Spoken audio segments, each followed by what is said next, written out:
Este video es así de sencillo, el precursor de lo que sucederá próximamente en la última junta de dueños, cuando se decida hacer un posible cambio radical o simplemente que se decida seguir en la misma ruta que hasta ahora la fecha tiene hundido en la miseria al fútbol mexicano. En anteriores videos hemos explicado la ruta que se ha seguido en las últimas semanas sobre el destino del manejo del fútbol nacional, la existencia de dos grupos de poder, el de Televisa, comandado por Grupo Orlegui, docentes altamente detestables y que han sido un tremendo lastre en la última década del fútbol nacional, y por otro lado, el Grupo Pachuca, que si bien no es la mejor opción, al menos es una empresa que medio le sabe al fútbol y a la formación de nuevos talentos. Aún con todo esto, el poder de la selección nacional hoy de Televisa no es cualquier poder. No es algo que se pueda pensar que sea solo fútbol y un juego de niños. Porque se ha preguntado por qué muchos poderosos impresentables de este gremio lo desean, lo anhelan, lo añoran. Porque en efecto es un poder que mueve masas, que se dirige a un todavía vasto público. Ese que fervientemente, como esposa maltratada por su marido, cuando ve uno o dos destellos de buenos resultados, regresa sumisa ante tanta miseria. Así es mucha afición a este deporte, al menos en México y en Estados Unidos. Pero eso no es lo más importante, porque al final del día es la pasión la que se mueve, sino que estos sujetos hambrientos de poder y dinero pueden manipular a un sector de la afición, quienes a su vez les llenan las arcas a placer. Y el negocio es ese, inclusive hasta puede ser una estrategia de marketing político, porque hoy en día el tráfico de datos es un tesoro valioso que se ha gestado bajita la mano y se ha materializado en un Fan ID.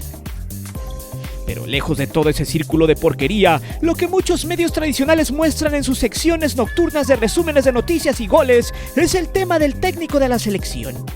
Y al menos el grupo hoy en el poder ya cumplió con su cometido. Mientras ellos estén, ellos deciden a placer. Nadie puede interponerse hasta que la Junta de Dueños de mayo se materialice.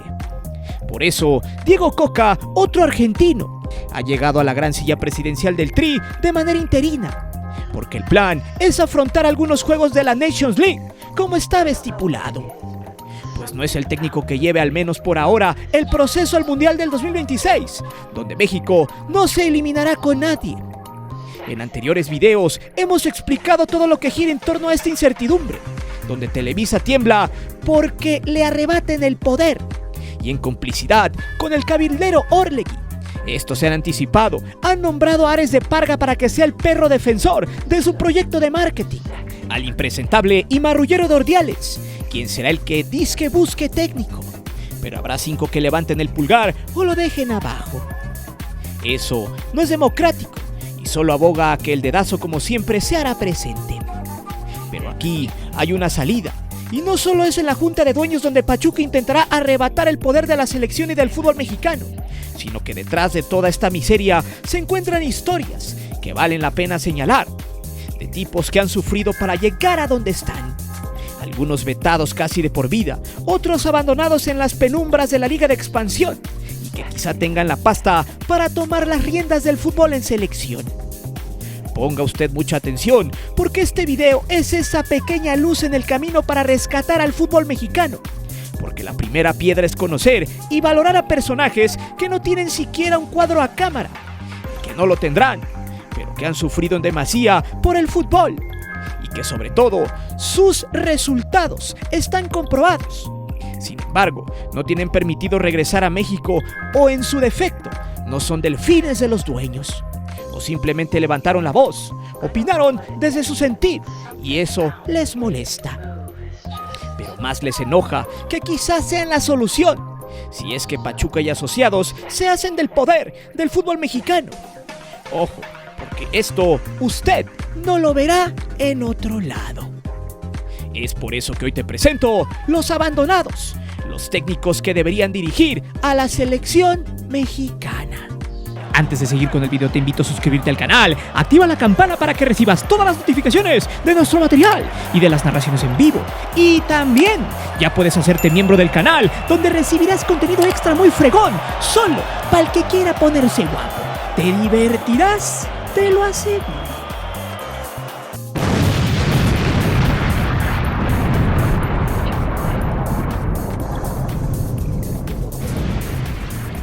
Después de mucho tiempo, se anunció la llegada del nuevo entrenador del Tri. Y con esto se acabarían supuestamente los malos manejos y se iniciaría una nueva etapa en la decepción nacional. Lamentablemente, todo ha sido un nuevo montaje, porque al haber elegido al técnico bicampeón del fútbol mexicano, se nota que esta decisión es más política que deportiva. Al final del camino, todo se reduce a un reacomodo de piezas. Cristian Bragarnik, el representante de Diego Coca, también es una pieza clave en Xolos de Tijuana y en Gallos Blancos. En este punto se debe recordar que Rodrigo Ares de Parga estuvo en la Apertura 2022 con el Querétaro y que Bragarnik ha tenido negocios con Grupo Orlegui y con los Hank. Es por eso que, con la elección de Diego Coca, todos salieron ganando, hasta el Piojo Herrera, quien tendrá acomodo en Tijuana para que se muestre y a la postre llegue a la silla. Es como una especie no solo de reacomodo, sino también de recirculado. Y es aquí donde se aparece la farsa, porque después de que la afición explotó por las supuestas reformas estructurales, fue hasta ese momento cuando entendieron que no había forma de imponer al Piojo, y que a su vez la gente se está alejando del fútbol mexicano. Recordemos que en las tiendas departamentales sigue el stock de la selección mexicana, que no se ha podido vender. Fue por eso que lo de traer a Marcelo Bielsa tan solo fue una cortina de humo, y al final del camino tuvieron que bloquear la llegada de Guillermo Almada, porque no querían gente cercana a Grupo Pachuca y porque Alejandro Irarrágorri tiene cuentas pendientes con él. Pero ojo, porque desde que se dio a conocer esta información, un grueso de la afición reprobó el nombramiento de Coca, pues la afición está dividida en dos. Una parte está convencida que el argentino es un tipo defensivo, medroso, que juega al contragolpe, que depende mucho de sus extranjeros y que no tiene el palmarés necesario para dirigir al Tri, sobre todo por su bicampeonato tan gris y cuestionado. Por el otro lado, la afición de Tigres está furiosa con el técnico argentino. Le escaló en lo más hondo la forma en la que se prestó a esta situación, como si no tuviera un contrato en Nuevo León. Los seguidores felinos le han echado en cara que le cumplieron todo y hasta le dieron de más. Que le trajeron a Gorriarán, a Nico Ibáñez, a Diego Lainez y que le pusieron todas las cosas en bandeja de plata para que les diera el campeonato. Diego Coca no debe olvidar que el karma no perdona. Incluso las aguas ya se han movido en su contra, pues este jueves 9 de febrero los medios amanecieron con la nota de que Tigres lo ha desvinculado del equipo y que el sábado 11 de febrero saldrá el Chima Ruiz a dirigir el partido contra Pumas de forma interina, porque no toleraron que el argentino actuara unilateralmente al haber aceptado dirigir a la selección de forma interina. Y en esta parte hay que poner mucha atención, porque el nombramiento de Diego Coca no es definitivo, tiene que recibir el visto bueno de la Junta de Dueños que se llevará a cabo en mayo. Es por eso que el karma le puede atestar un nuevo golpe en los próximos meses. Como es bien sabido, la lucha por el control de la selección está en su punto más alto, y Jesús Martínez podría dar un golpe definitivo para quitarle a Televisa y a Grupo Orlegui el poder que ejercen de forma corrosiva sobre el fútbol mexicano. Es aquí donde Diego Coca saldría volando, porque la realidad es que él no es la solución, ni el entrenador que se necesita para corregir el rumbo del fútbol. Y mucho menos es el entrenador que comulga con el proyecto de Grupo Pachuca. A menos que en la Junta de Dueños las cosas no salgan como Jesús Martínez lo ha presupuestado y se terminen por perpetuar todos estos cambios y reformas estructurales que de lejos pueden parecer una nueva era en el fútbol mexicano, pero de cerca solo ensombrecerá más a este triste enfermo.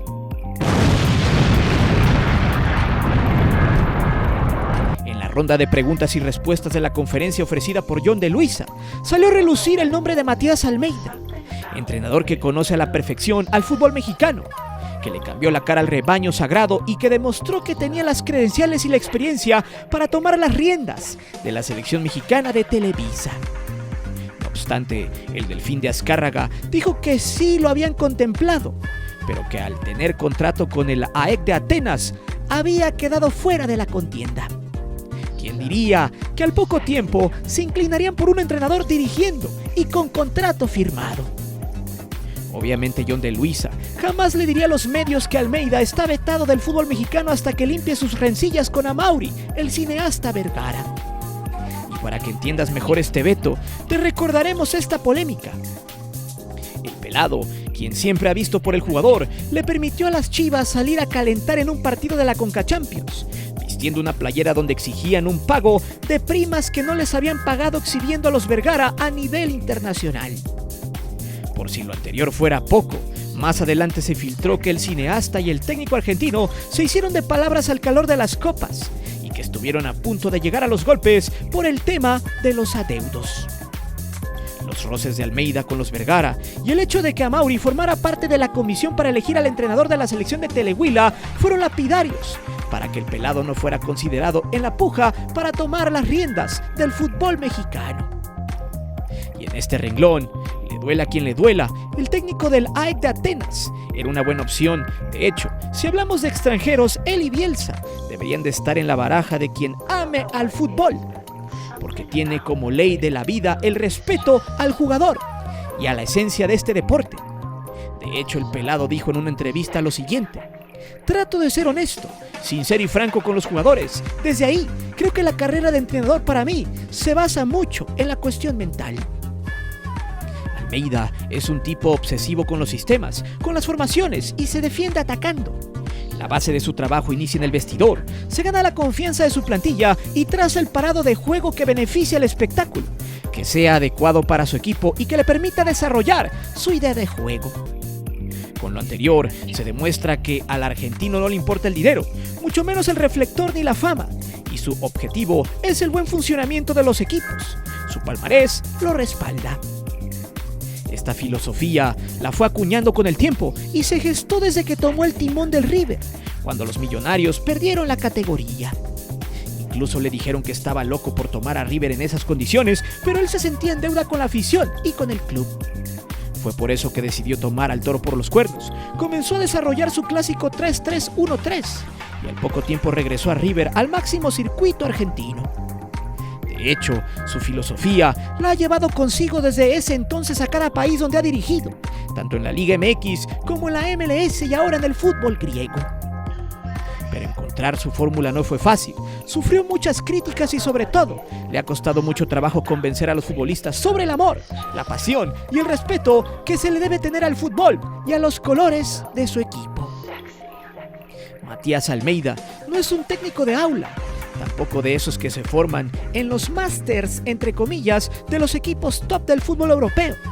Él se forjó en pleno ecosistema futbolístico, en los momentos de presión, trabajando en el campo, entendiendo cómo hacer más ágil la salida de su equipo, cómo reforzar su estructura defensiva y cómo penetrar con mayor facilidad al rival, pero siempre entendiendo la complejidad de los sistemas que se enfrentan en el fútbol y la evolución de este deporte.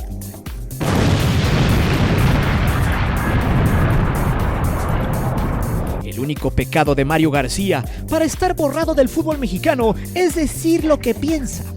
Esa siempre ha sido su cruz que ha cargado. Pero pregunto, ¿preferiría vivir atado, tratando de quedar bien con quien sea para tomar un hueso? ¿O es mejor ser una persona que tiene libertades para expresarse sobre la basura que es hoy el fútbol mexicano profesional en cuestión de manejos? Lo más interesante, hay quienes seguramente se preguntarán lo siguiente en la caja de comentarios. ¿En serio que Mario García? ¿En serio expulsado? Y seguro, también me van a tomar por loco. Dirán que no sabemos de fútbol y sarta de tonterías típicas de quien sigue consumiendo televisión basura y no tiene argumentos. Y que repiten lo que cacarean en la televisión los mismos de siempre, hablando de los mismos nombres de siempre.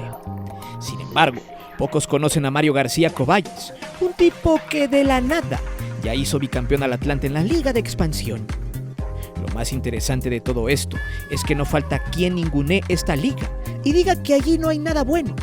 ¿Qué podemos esperar de esta gente que no apoya el verdadero talento mexicano?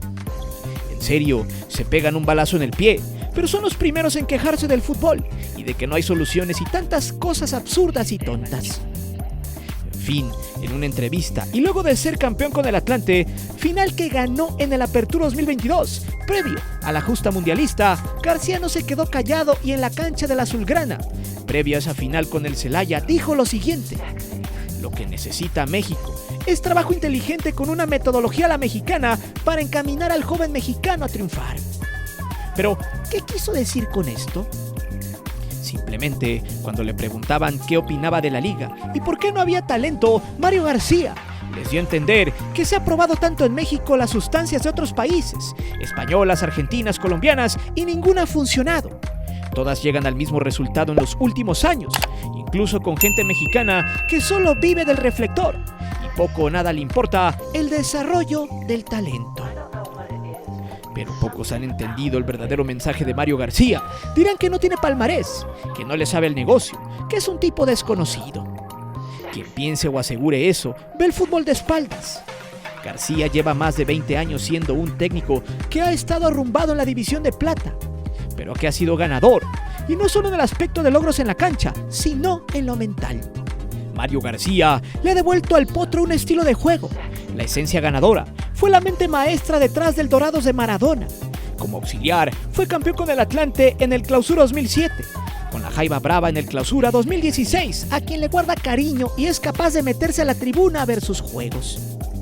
En el Apertura 2021 levantó otro título con el Atlante y un campeón de campeones con los azulgranas en la temporada pasada 2021-2022. Un tipo que tiene un fútbol atrevido, que le sabe la psicología del futbolista, que conoce el contexto del jugador mexicano. El que se la rifa, el que juega por amor y por buscar la cumbre del éxito. Y aunque les duela a los que apoyan a los mismos de siempre, esto no lo digo yo, lo dicen los hechos y las experiencias de los jugadores que este dirigió. No por nada levantó de la tumba al Hobbit Bermúdez, quien ahora es más famoso por hacer fair play que por sus escándalos. Hoy más que nunca, Mario García tendría que ser un candidato ferviente al Tri, siempre y cuando sea el fútbol lo que impere en esa balanza desproporcionada entre el negocio y este. Tendría que estar en boca de todos y sobre todo, se le tendría que aprender a su estilo, que se basa en encaminar con valores y talento al futbolista mexicano joven y sobre todo a su formación. En su momento, Mario estuvo en el radar de los Pumas para que fuera auxiliar técnico del Míster Resiliencia, Rafa Puente Jr. Sin embargo, este hijo de papi no le llega ni a los talones. Mario no dejó al Atlante por fama, ni tampoco por dinero, demostrando así que es un tipo con valores, no solo dentro de la cancha, sino fuera de ella. Por eso hablamos de él aquí, por esa paciencia, por la mentalidad férrea y sobre todo porque nunca se ha doblado ante los poderosos, siendo el fútbol y los resultados su mejor carta de presentación.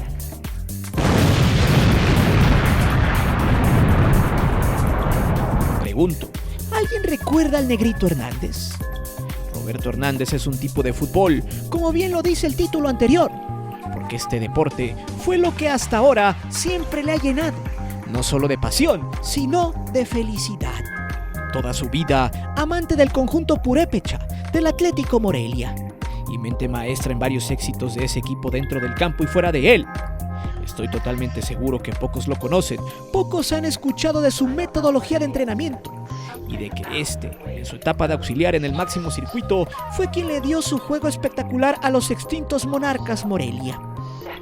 Roberto Hernández Ayala, oriundo de La Piedad de Michoacán, tiene una larga trayectoria en el fútbol mexicano, que lo conoce al pie de la letra y que en sus momentos más oscuros, laborando como técnico, nunca se achicó, nunca se dobló, siempre desde abajo, yendo contracorriente a pesar de solo tener un título de ascenso en 2013 con el Neza, ante los poderosos Rayos del Necaxa de ese entonces.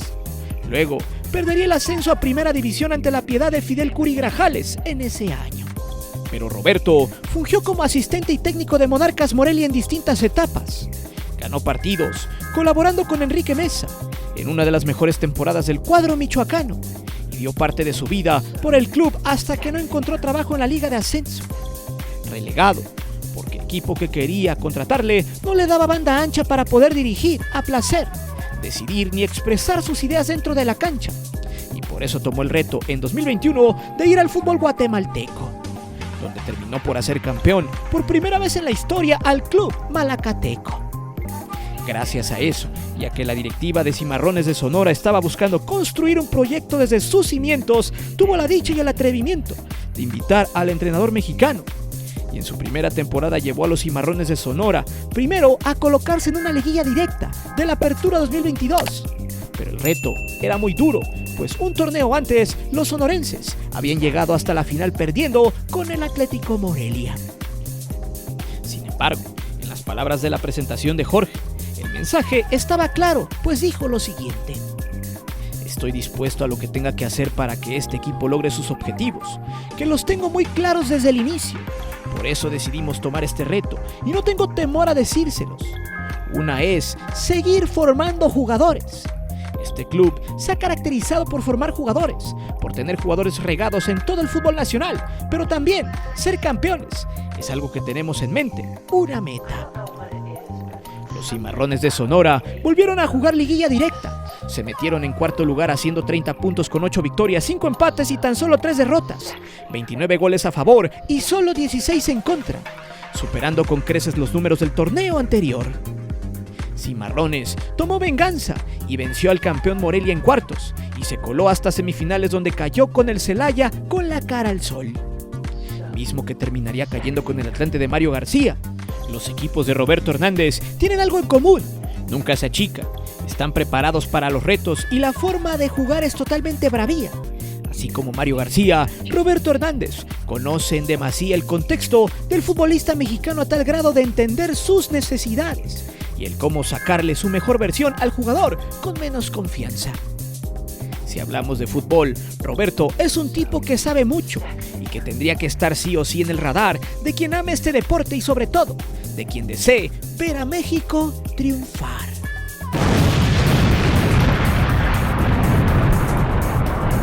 Bien, vayamos directo al grano y respondamos la pregunta que es el tema final de este video.